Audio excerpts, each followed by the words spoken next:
મિત્રો, આજના રવિવારના દિવસે તમારું સ્વાગત છે।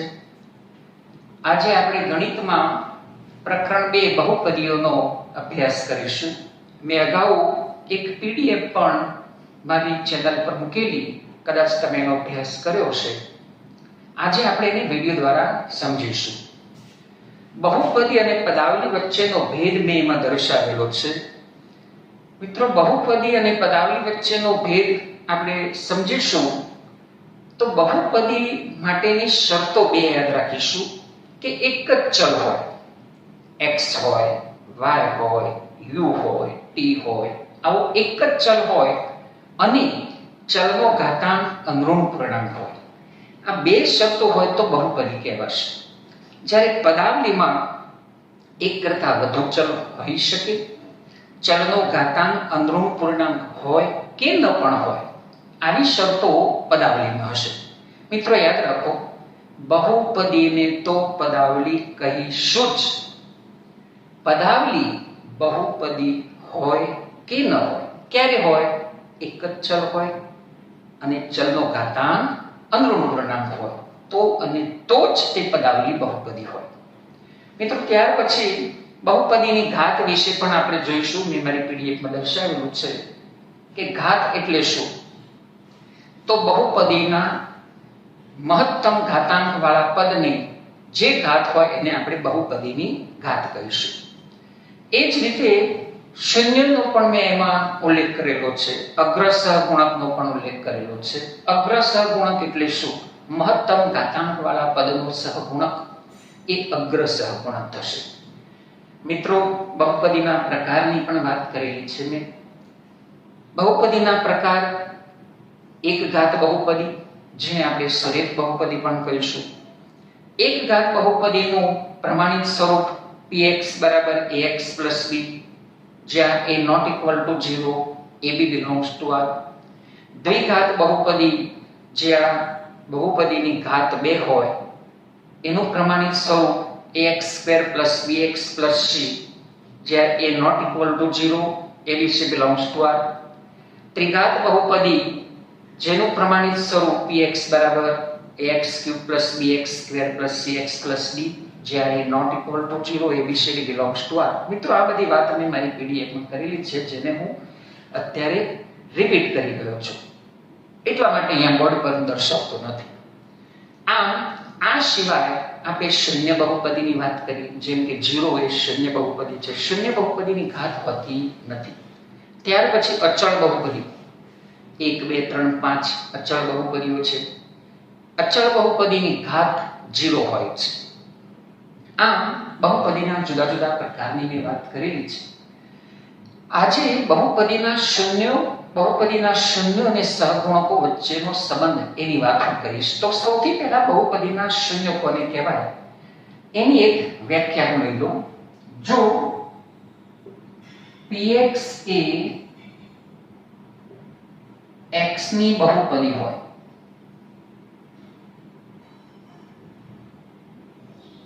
અને k કોઈ વાસ્તવિક સંખ્યા હોય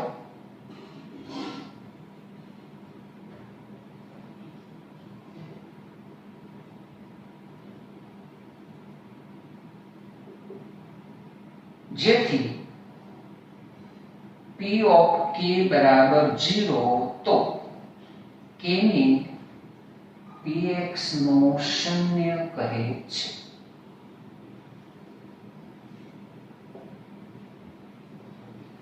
જો px એ x ની બહુપદી હોય, k કોઈ વાસ્તવિક સંખ્યા હોય, જેથી p of k બરાબર 0, તો k ને આપણે px નો શૂન્ય કહીશું। હવે આપણે સૌથી પહેલી વાત કરીશું એક ઘાત બહુપદી।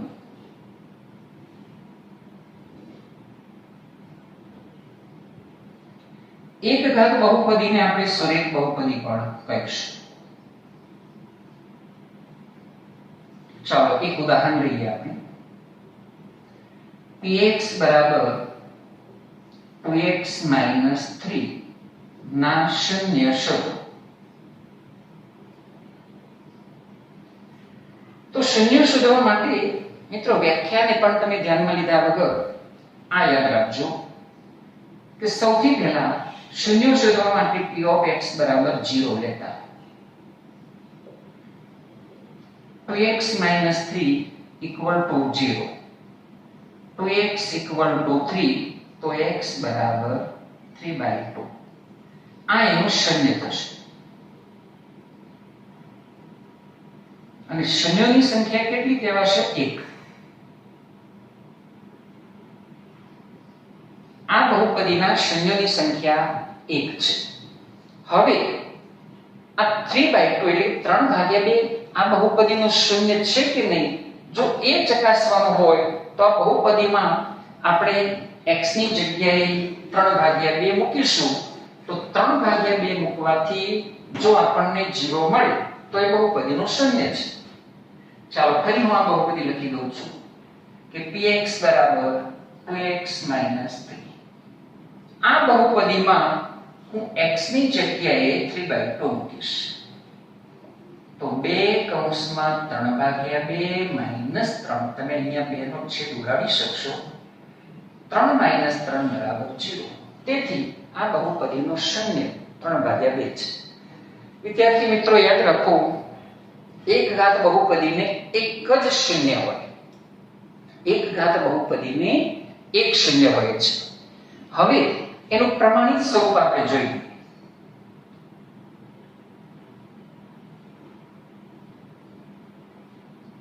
તો આનું પ્રમાણિત સ્વરૂપ થશે px = ax + b. આની શરત કે a 0 ના હોવો જોઈએ, કારણ કે a જો 0 હશે તો માત્ર અચળ પદ થઈ જશે, એને આપણે એક ઘાત બહુપદી કહીશું નહીં. તો px = ax + b. હવે આપણે વ્યાખ્યા મુજબ જોઈએ તો k કોઈ વાસ્તવિક સંખ્યા છે. ચાલો p of k હું x ની જગ્યાએ k મૂકી દઉં છું. તો ak + b, ak + b બરાબર 0. અહીં ak બરાબર -b, k બરાબર -b/a. આ પ્રમાણિત સ્વરૂપનું શૂન્ય થશે. આ બહુપદીમાં આપણે k ની જગ્યાએ -b/a મૂકીશું તો શૂન્ય થશે. આમ એક ઘાત બહુપદીનું પ્રમાણિત સ્વરૂપ એ px = ax + b. હવે મિત્રો આપણે એક ઘાત બહુપદીના શૂન્ય અને સહગુણકો વચ્ચેનો સંબંધ જોઈ લઈએ. તો અહીં -b/a છે, તો b શું છે? તો આ એક અચળ પદ કહેવાશે. a શું કહેવાશે? x નો સહગુણક. તો એને આપણે આમ લખી શકીએ માઈનસ અચળ પદ અને છેદમાં x નો સહગુણક. હું એને ટૂંકમાં સગુણ તરીકે દર્શાવી દઉં. તો આપણે એક ઘાત બહુપદીની વાત કરી કે એક ઘાત બહુપદીના શૂન્યો અને તેના સહગુણકો વચ્ચેનો સંબંધ. ફરી આપણે એને જરા રિપીટ કરી લઈએ. આપણી એક ઘાત બહુપદીની પ્રમાણિત સ્વરૂપ px = ax + b, જ્યાં a ≠ 0 અને ab belongs to r. આપણી વ્યાખ્યા મુજબ જો જોઈએ તો k કોઈ વાસ્તવિક સંખ્યા હોય જેથી p of k = 0. તો અહીં આપણે x ની જગ્યાએ k મૂકી દઈશું. એના બરાબર ak + b = 0 લઈશું. b ને આપણે જમણી તરફ લઈ જઈશું તો નિશાની બદલાશે અને k = -b/a મળશે. આ એનું શૂન્ય છે. હવે તો અહીંયા b શું છે? તો b એક અચળ પદ છે અને નિશાની આગળ માઈનસ છે. a શું છે? તો a x નો સહગુણક છે. તો આપણે એને માઈનસ અચળ પદ ભાગ્યા x નો સહગુણક એ રીતે દર્શાવી શકીએ. હવે આપણે દ્વિઘાત બહુપદીની વાત કરીશું, ત્યાર પછી ત્રિઘાત બહુપદીની વાત કરીશું.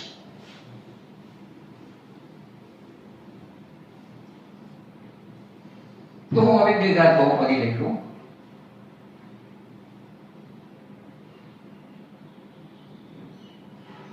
સૌથી પહેલા એના શૂન્ય શોધવા માટેની આપણે વાત કરીશું. દ્વિઘાત બહુપદીને મિત્રો યાદ રાખીશું કે મહત્તમ બે ઘાત હોય. મહત્તમ બે દ્વિઘાત બહુપદીને મહત્તમ બે શૂન્ય હોય. દ્વિઘાત બહુપદી ઘાત બે હોય છે પરંતુ શૂન્ય કેટલા હોય છે? મહત્તમ બે. મહત્તમ બે શૂન્યનો અર્થ શું થાય? કે દ્વિઘાત બહુપદીને બે શૂન્ય હોય, એક શૂન્ય હોય અથવા એક પણ શૂન્ય ના હોય. આવું પણ બને. હું સૌથી પહેલા એના શૂન્યો અને સહગુણકો વચ્ચેનો સંબંધ બતાવી અને તમને આની સાબિતી આપીશ કે બે શૂન્યો હોય, એક શૂન્ય હોય અને એક પણ શૂન્ય ના હોય. તો સૌથી પહેલા આપણે દ્વિઘાત બહુપદીનું પ્રમાણિત સ્વરૂપ જોઈ લઈશું.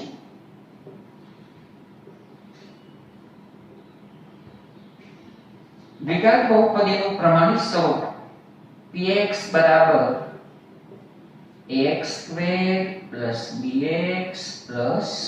અહીં આપણી શરત કે એ તો 0 ના હોવો જોઈએ અને abc એ વાસ્તવિક અચળાંક હોય. બરાબર? તો અહીં આપણે કારણ કે એની કિંમત જો 0 હશે તો આ પહેલું પદ જ નહીં હોય, તો પછી એ સરેખ બહુપદી થઈ જશે. માટે આ શરત છે. હવે આના શૂન્ય શોધવા માટે ધારો કે એના બે શૂન્ય આલ્ફા અને બીટા છે.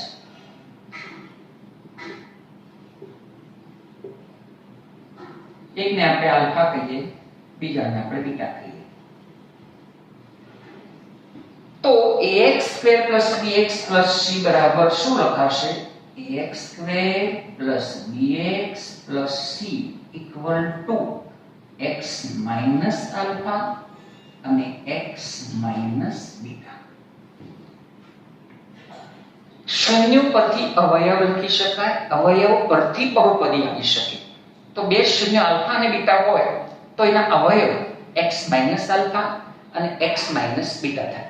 હવે આપણે કોઈ પણ એક વાસ્તવિક સંખ્યા k લઈએ તો આને આપણે આમ દર્શાવીશું k x - alpha x - beta.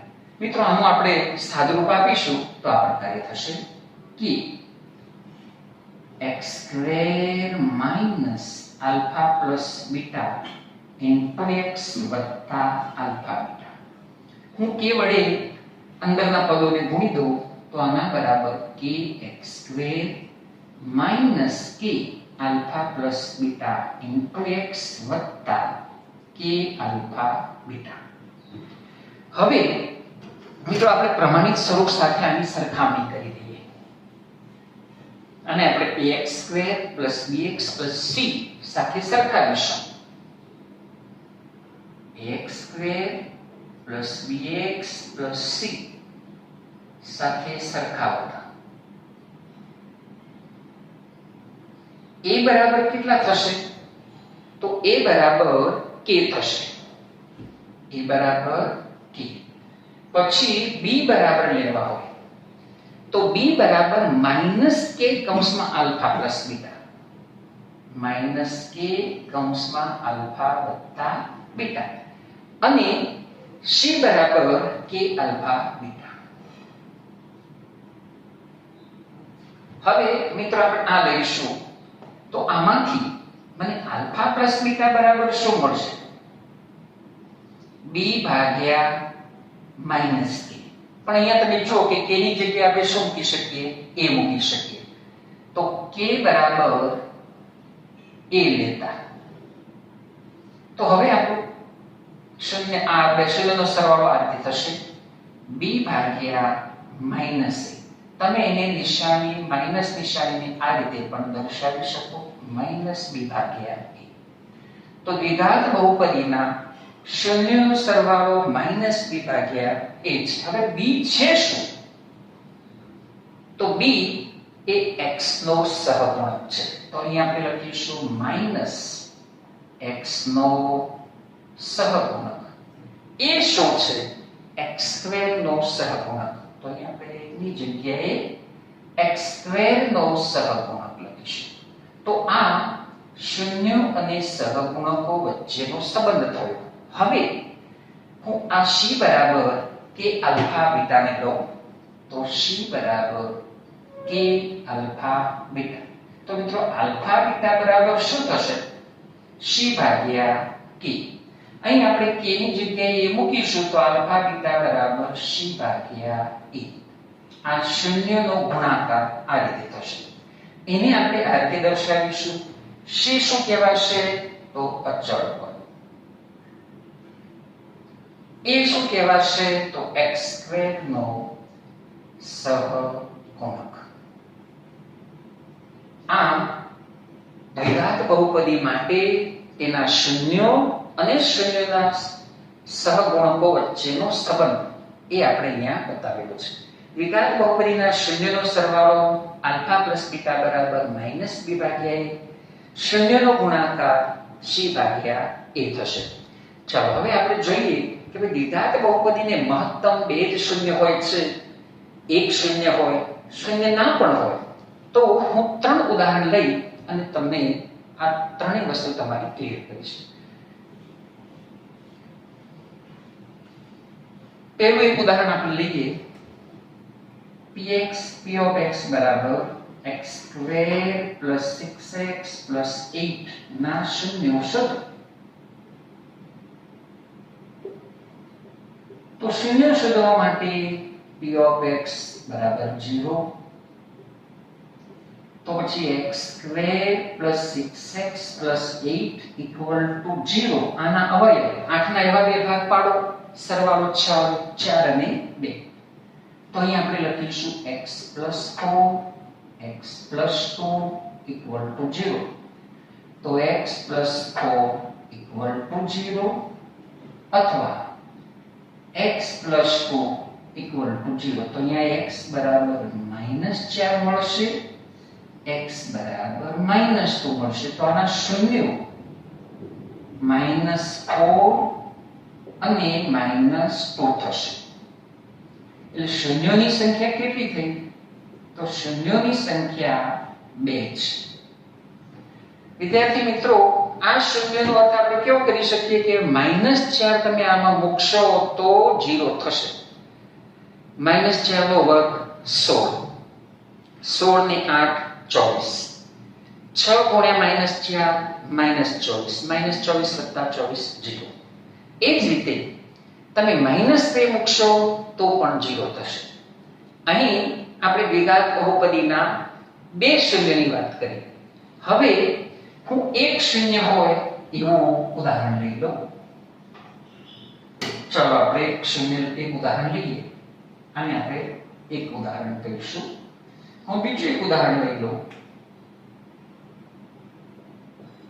કે p of x બરાબર x² - 4x + 4 ના શૂન્યો શોધો. તો અહીં શૂન્ય શોધવા માટે ફરી પાછા p of x બરાબર 0, તો x² - 4x + 4 = 0. વિદ્યાર્થી મિત્રો, તમને ખ્યાલ હશે કે x² - 4x + 4 કોનો પૂર્ણ વર્ગ છે? તો x - 2 નો વર્ગ આનો પૂર્ણ વર્ગ છે. તો અહીં આપણને એના x બરાબર -2 અથવા x બરાબર -2 એમ મળશે. આ બંને એક જ શૂન્ય છે, એટલે શૂન્યોની સંખ્યા એક જ કહેવાય. બંને એક જ અવયવ છે, શૂન્યોની સંખ્યા કેટલી કહેવાશે? 1. અહીં તમે x બરાબર -2 મૂકશો એટલે 0 થશે જ. હવે આપણે શૂન્ય હોય જ નહીં એવું પણ એક ઉદાહરણ લઈએ. તો અહીં આપણે ઉદાહરણ ત્રીજું લઈએ કે જેમાં શૂન્યની સંખ્યા ન મળે. ચાલો p of x બરાબર x² + 9. ફરી પાછી આપણી શરત મુજબ p of x બરાબર 0, x² + 9 = 0. તો x² = -9. કોઈ પણ સંખ્યાનો વર્ગ કદાપી ઋણ હોય નહીં, જે શક્ય નથી, અવ્યાખ્યાયિત છે. તેથી x² + 9 ના શૂન્યો નથી.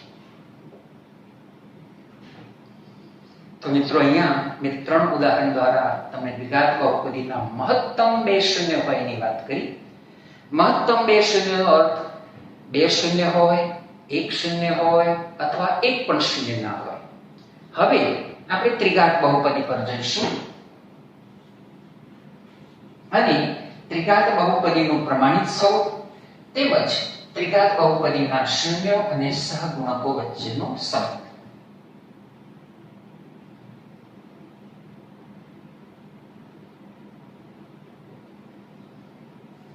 ત્રિઘાત બહુપદીનું પ્રમાણિત સ્વરૂપ લઈ લો તો p of x બરાબર ax³ + bx² + cx + d. અહીં પણ આપણી શરત કે ની કિંમત 0 ના હોવી જોઈએ, abcd વાસ્તવિક અચળાંક હોય. મિત્રો આગળ આપણે જોઈ ગયા કે દ્વિઘાત બહુપદીના મહત્તમ 2 શૂન્ય હોય તો ત્રિઘાત બહુપદીને મહત્તમ 3 શૂન્ય હોય. અહીં પણ મહત્તમ 3 હોય, નોટ 3 હોય, 2 હોય, 1 હોય, એકે ના હોય. તો અહીં આપણે ત્રિઘાત બહુપદીના શૂન્યને આપણે આલ્ફા બીટા ધ્યાનમાં લઈ લઈએ. ધારો કે શૂન્ય આલ્ફા બીટા ગેમા છે તો એના પરથી અવયવ આપણને આવું થશે કે ax³ + bx² + cx + d = x - alpha, x - beta, x - gamma. એના 3 શૂન્યો છે એટલે એના પરથી 3 અવયવ મેં લીધા. x - alpha, x - beta, x - gamma. તો હવે આપણે એનો સાદુરૂપ આપીશું અને પછી એના શૂન્યોને સહગુણકોના સંબંધ આગળ વિશે આગળ વિચારીશું. તો આના બરાબર હું સૌથી પહેલા બે કૌંસનો સાદુરૂપ આપી દઉં તો મને આવું થશે x નો x સાથે ગુણાકાર x², x ને હું માઈનસ બીટા વડે ગુણી દઈશ તો -x બીટા. હવે આલ્ફા ને x સાથે ગુણીશ તો -x આલ્ફા. માઈનસ થી માઈનસ નો ગુણાકાર પ્લસ થશે એટલે પ્લસ આલ્ફા બીટા. આ બે કૌંસનું સાદુરૂપ અહીં થઈ ગયું. હવે x - ગેમા એની સાથે આનો ગુણાકાર કરીશું. સૌથી પહેલા હું x ની બધા જ પદો વડે ગુણી દઈશ. મિત્રો એ પહેલા યાદ રાખીશું કે આપણે એની કોઈ વાસ્તવિક સંખ્યા તો લઈ લઈશું. તો અહીંયા હું કે પછી કૌંસની અંદર લઈ લઈશ. આટલી વાત થઈ ગઈ. હવે આપણે આ કૌંસ સાથે ગુણાકાર કરીશું. તો x ને આ બધા જ પદો વડે ગુણી દઉં તો x ને x² સાથે ગુણીશું x³ થશે. x ની -x બીટા સાથે ગુણીશું તો -x² બીટા. x ને -x આલ્ફા સાથે ગુણીશું તો -x² આલ્ફા. હવે આની સાથે ગુણીશું તો પ્લસ x આલ્ફા બીટા. આનો ગુણાકાર થઈ ગયો. હવે આપણે ગેમા સાથે ગુણીશું. નિશાની માઈનસ છે તો -x² ગેમા. પછી માઈનસ થી માઈનસ નો ગુણાકાર પ્લસ થશે એટલે plus x beta gamma, x beta gamma. હવે એનો આની સાથે ગુણાકાર કરીશું તો માઈનસ થી માઈનસ નો ગુણાકાર પ્લસ થઈ જશે તો પ્લસ x આલ્ફા ગેમા. તો અહીંયા હું લખીશ પ્લસ x આલ્ફા ગેમા. હવે આની સાથે ગુણાકાર કરીશું તો માઈનસ આલ્ફા બીટા ગેમા. અહીં આપણો કૌંસ સ્ટોર કરીશું. હવે હું સૌથી પહેલા આમાં x² બીટા એટલે કે સજાતીય પદોની હું ગોઠવણી કરીશ. પછી x² આલ્ફા, x² ગેમા. આ ત્રણેયમાંથી x² સામાન્ય નીકળી શકે એમ છે. એટલે પહેલા x³ વાળું તો એક પદ હું લઈ લઈશ કે પછી x³. હવે અહીં તમે જુઓ કે -x² beta, -x² gamma, -x² alpha ત્રણેયમાં માઈનસ છે તો -x² સામાન્ય લઈ લો તો શું થશે -x² જો સામાન્ય લઈશું તો અંદરની નિશાની ઉલટાશે તો આલ્ફા વત્તા બીટા વત્તા ગેમા આવું લખાશે. આનું કામ તો હવે હું x alpha beta, x beta gamma અને x આલ્ફા ગેમા આ ત્રણેયને સાથે લો તો અહીં તમે જોશો કે x સામાન્ય નીકળશે. અંદર કૌંસની અંદર પ્લસ બધા ત્રણ પદો પાછા કેવા છે પ્લસ. તો અહીંયા હું લખી દઈશ +x. તો અંદર મને કૌંસમાં મળશે આલ્ફા બીટા વત્તા બીટા ગેમા વત્તા આલ્ફા ગેમા. હવે આપણું એક પદ બાકી રહ્યું છે માઈનસ આલ્ફા બીટા ગેમા. હવે k ને આપણે અંદર કૌંસની સાથે ગુણી દઈશું તો આના બરાબર kx³ minus kx² alpha plus beta plus gamma plus kx alpha beta વત્તા beta gamma વત્તા alpha gamma minus k alpha beta gamma. હવે મિત્રો આપણે પ્રમાણિત સ્વરૂપના જે સહગુણકો છે એની સાથે એને સરખાવીએ તો a બરાબર શું થશે? જો a બરાબર શું કહેવાશે? k. તો અહીં મને a બરાબર k મળશે. હવે આપણે b સાથે સરખાવીએ તો b બરાબર શું લેવાશે? માઈનસ k કૌંસમાં alpha plus beta plus gamma. તો અહીં આપણને b બરાબર માઈનસ k કૌંસમાં આલ્ફા વત્તા બીટા વત્તા ગેમા. હવે c સાથે તો c બરાબર શું કહેવાશે? k કૌંસમાં આલ્ફા બીટા વત્તા બીટા ગેમા વત્તા આલ્ફા ગેમા. તો અહીં c બરાબર k કૌંસમાં આલ્ફા બીટા વત્તા બીટા ગેમા વત્તા આલ્ફા ગેમા અને b બરાબર minus k alpha beta gamma. આટલું આપણને મળશે. હવે અહીંયા આપણે આ b બરાબર શું છે એને હું લઈ લઉં તો જો અહીંયા આલ્ફા વત્તા બીટા વત્તા ગેમા મારે લેવું હોય તો શું થશે? k b ના છેદમાં થશે. હવે તમે જુઓ કે k ની જગ્યાએ તો આપણે કેટલા મૂકી શકીએ એમ છે a. તો અહીં આપણને આલ્ફા વત્તા બીટા વત્તા ગેમા બરાબર b ભાગ્યા માઈનસ a. અહીં આપણે આમ લખી શકીએ આલ્ફા વત્તા બીટા વત્તા ગેમા બરાબર માઈનસ b ભાગ્યા a.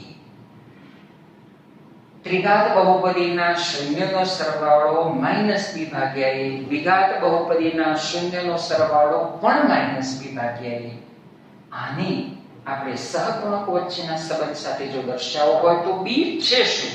x² નો સહગુણક માઈનસ x² નો સહગુણક એ શું છે? x³ નો સહગુણક તો ભાગ્યા x³ નો સહગુણક. તો આ શૂન્યો અને સહગુણકો વચ્ચેનો સંબંધ થઈ ગયો સરવાળા માટે. હવે આપણે આ પદ લઈશું તો એમાંથી આપણને આલ્ફા બીટા વત્તા બીટા ગેમા વત્તા આલ્ફા ગેમા મળશે અને k ને આપણે c ના છેદમાં લઈ લઈશું અને k ની જગ્યાએ જો આપણે a લઈશું તો c બરાબર a મળશે. દ્વિઘાત બહુપદીના બબ્બે શૂન્યના ગુણાકારનો સરવાળો c ભાગ્યા a થશે. c છે શું? તો x નો સહગુણક. a શું છે? તો x³ નો સહગુણક. તો આ શૂન્યો અને સહગુણકો વચ્ચેનો સંબંધ થઈ ગયો. આ દ્વિઘાત બહુપદીના બબ્બે શૂન્યના ગુણાકારનો સરવાળો. હવે હું આ પદને લઉં તો અહીં મને શું મળશે? આલ્ફા બીટા ગેમા બરાબર d ભાગ્યા minus k alpha beta gamma. k ની જગ્યાએ આપણે a મૂકીશું તો એને હું માઈનસ d ભાગ્યા a આવું લખી શકું. d છે શું? તો અચળ પદ. તો આના બરાબર અચળ પદ અને છેદમાં a બરાબર x³ નો સહગુણક. આ શૂન્યો અને સહગુણકો વચ્ચેનો સંબંધ થઈ ગયો. આમ મિત્રો આપણે એકઘાત બહુપદી, દ્વિઘાત બહુપદી અને ત્રિઘાત બહુપદીની વાત કરી. એકઘાત બહુપદી, દ્વિઘાત બહુપદી અને ત્રિઘાત બહુપદીના શૂન્યો કેવી રીતે શોધાય? કેટલા શૂન્યો હોય, શૂન્યો અને સહગુણકો વચ્ચેનો સંબંધ, એની વાત આપણે કરી. આપણે સમય મર્યાદાને ધ્યાનમાં લેતા આજનું સેશન અહીં પૂરું કરીશું. નેક્સ્ટ સેશનમાં હું તમને આલેખ દોરી અને શૂન્યનું ભૌમિતિક નિરૂપણ સમજાવીશ. તો આજના દિવસની શુભકામના સાથે ફરી મળીશું પાછા કાલે.